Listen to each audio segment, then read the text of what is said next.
अस्सलाम वालेकुम रहमतुल्लाहि वबरकातुहू। कैसे हो मेरे दोस्तों? आप सब उम्मीद है अच्छे होंगे। अभी ताहिर ये सब कह ही रहा था कि कल मैं जाऊंगा वहां पर, जो भी होगा शिकायत करूंगा कि हमारे लोगों के साथ में ऐसा क्यों किया गया कि उनके सर मूंड दिए गए।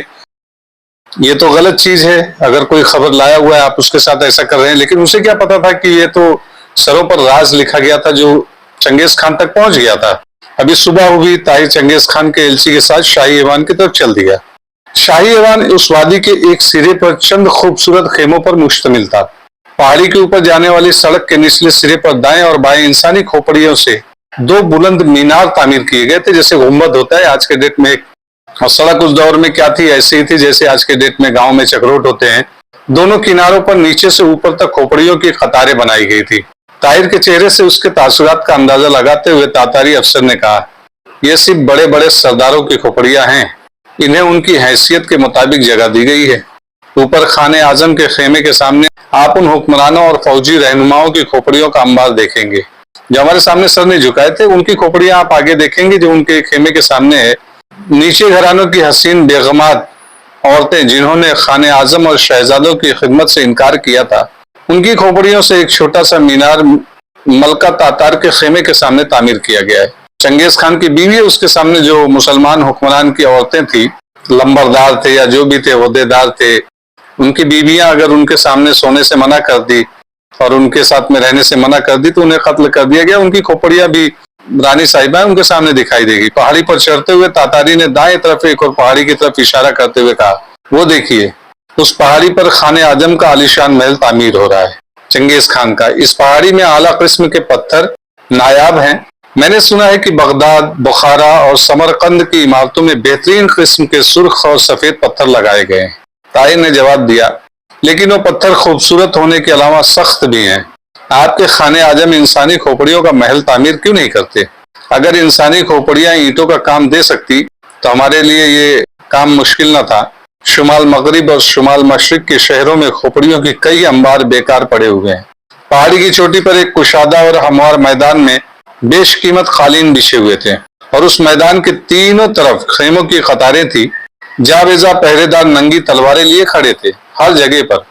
एलची दरमियान के खेमे के सामने रुका और ताहिर को बाहर ठहरा कर अंदर दाखिल हुआ। थोड़ी देर के बाद वो वापस आया और ताहिर को अंदर ले गया। वो कुशादा कमरों में से गुजरने के बाद ताहिर तीसरे और निस्बतन छोटे कमरे में दाखिल हुआ। कमरे के एक तरफ कोई 4 बालिश्त ऊंचा चबूतरा था जिस पर बेशकीमत कालीन बिछा हुआ था।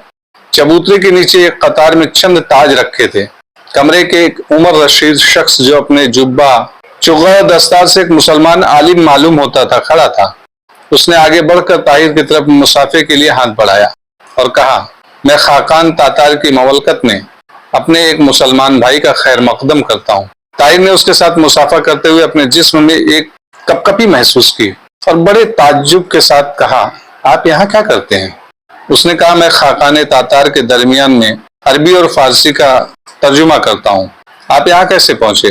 खाकान तातार जो हर शनास भी है और फयाज भी। मैं यहाँ ताजिरों के काफिले के साथ आया था।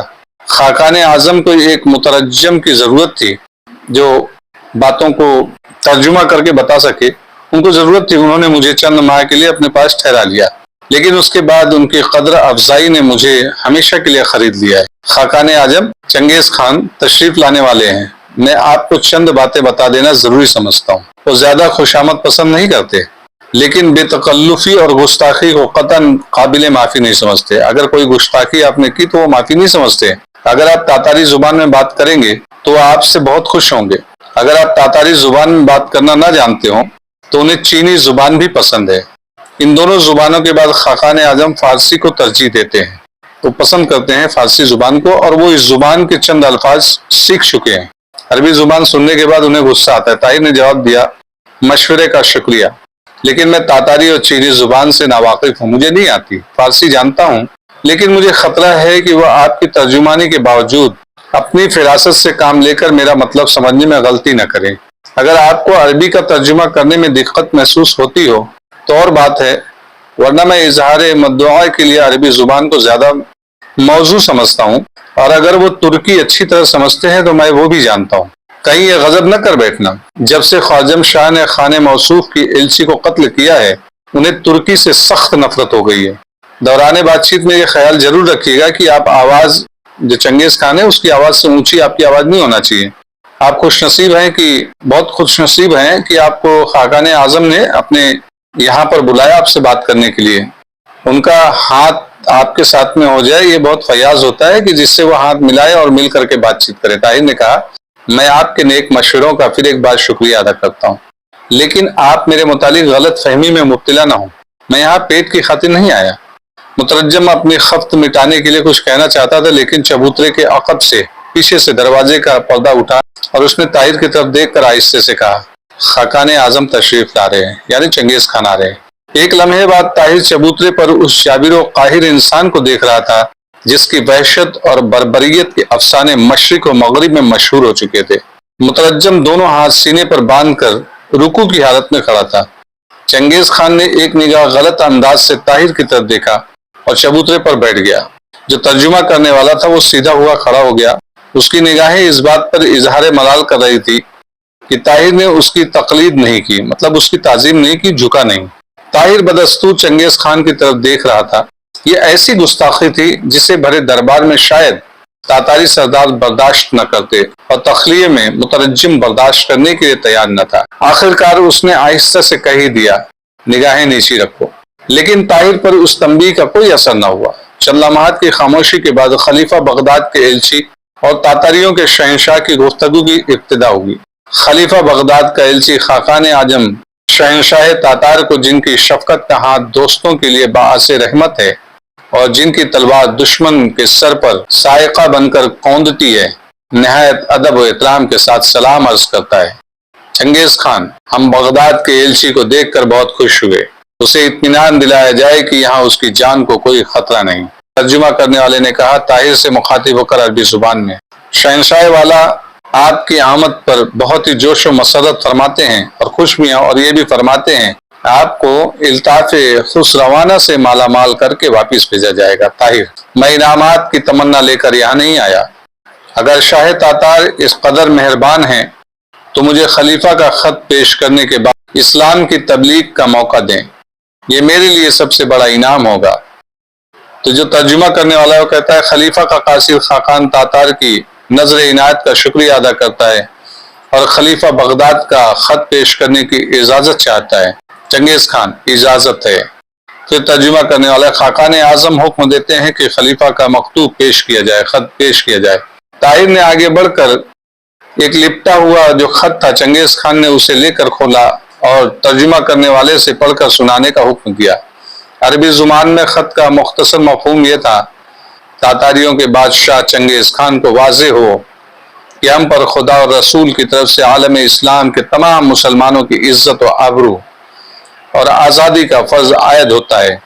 شاہ خواجم کے ساتھ ہماری چند اختلافات ہیں، عالم اسلام پر کسی بیرونی خطرے کی مدافعت کے لیے ہم نہ صرف خواجم شاہ کی حمایت کا اعلان کرنے پر مجبور ہو گئے بلکہ اس کے جھنڈے تلے معمولی سپاہیوں کی حیثیت میں لڑنا اپنے لیے باعث سعادت سمجھیں گے۔ اگر یہ درست ہے کہ شاہ تاتار خواجم کی سرحد پر افواج جمع کر رہے ہیں تو ہم اسے متنبہ کرتے ہیں کہ خواجم کے خلاف اس کا اعلان جنگ عالم اسلام کے خلاف اعلان جنگ سمجھا جائے گا۔ اس خط کے جواب میں ہم شاہ تاتار کا یہ اعلان سننا چاہتے ہیں کہ ان کی افواج خواجم پر حملہ نہیں کرے گی۔ من جانب خلیفۃ المسلمین ابو العباس احمد انصار الدین باللہ۔ اب ترجمہ کرنے والے کسی خاص رد و بدل کے بغیر اس خط کا تاتاری زبان میں ترجمہ کر دیا۔ طاہر حیران تھا کہ چنگیز خان کی پیشانی پر ایک معمولی شکن نمودار نہیں ہوئی۔ وہ نہایت اطمینان سے اپنی جگہ بیٹھا ایک معنی خیز مسکراہٹ کے ساتھ طاہر کی طرف دیکھ رہا تھا۔ اس کی نگاہیں بتا رہی تھی کہ اس نے اس خط کو ایک دلچسپ مذاق سے زیادہ کچھ نہیں سمجھا، نہ ہی اسے کوئی حیثیت دیا۔